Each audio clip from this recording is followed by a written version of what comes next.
আপনি তো light off করো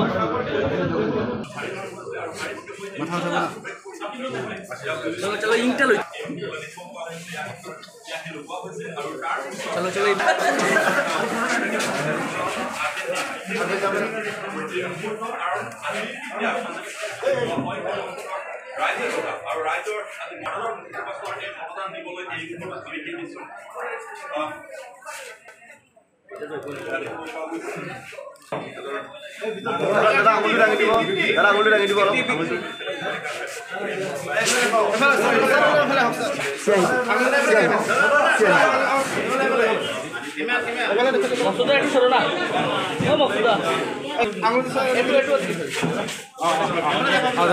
আমি আপোনালোকে জ্ঞাত দল আমাক প্ৰাৰ্থী হিচাপে নিৰ্বাচিত কৰিছে।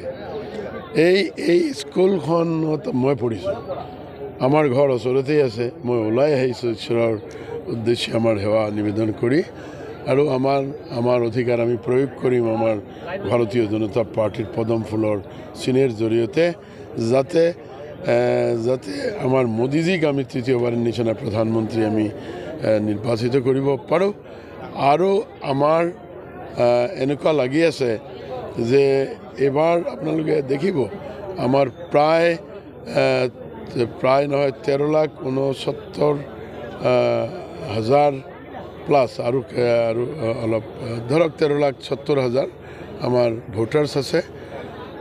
এই ভোটাৰ্ছৰ ভিতৰত আমাৰ এনেকুৱা লাগিছে বতৰ এনেকুৱা থাকিলে এইটো এবাভ 80% কাষ্টিং হ'ব। It May goes up to 90% and above also'. কাজেই এই যিমান ভোট কাষ্ট হ'ব সম্ভৱতঃ সকলো ভোটে ভাৰতীয় জনতা পাৰ্টীৰ পক্ষতে আহে নেকি, কাৰণ আমিতো আৰম্ভণিৰ পৰা আমি আমাৰ প্ৰচাৰ কৰি আছোঁ। খালি সকলো ঠাইত ৰাইজে মোদীজী কৈ আছে, ভাৰতীয় জনতা পাৰ্টী কৈ আছে। কাজে এই ক্ষেত্ৰত আমাৰ এটা ধাৰণা যে নিৰ্বাচনৰ যেতিয়া ফলাফল ঘোষণা হ'ব তেতিয়া ভাৰতীয় জনতা পাৰ্টী এক অভিলেখ সৃষ্টি কৰি বিজয়েৰ পিনে আগবাঢ়িব।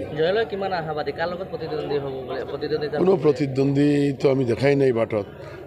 আজিলৈকে 7টা নিৰ্বাচনৰ পাছতে আমি প্ৰতিদ্বন্দ্বী দেখাই নাই। কাজেই আমি আৰু কি ক'ম, আমি এনেকুৱা এটা বনাই কথা কৈ লাভ নাই।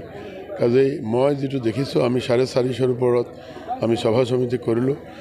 শিলচৰ লোকসভাৰ এনেকুৱা ধৰক 3-4টা বুথ লৈ এটা সভা আমি কৰিছোঁ। ৰাইজৰ লগত আমি আমাৰ বাৰ্তালাপ কৰিছোঁ, আমাৰ মতামত প্ৰকাশ কৰিছোঁ। কাজে এই ক্ষেত্ৰত আমি কোনো পাৰ্টি দেখা নাই। আমি ভাবোঁ সব জাতি ধৰ্ম বৰ্ণ নিৰ্বিশেষে ভাৰতীয় জনতা পাৰ্টিৰ সপক্ষে ভোট দিব।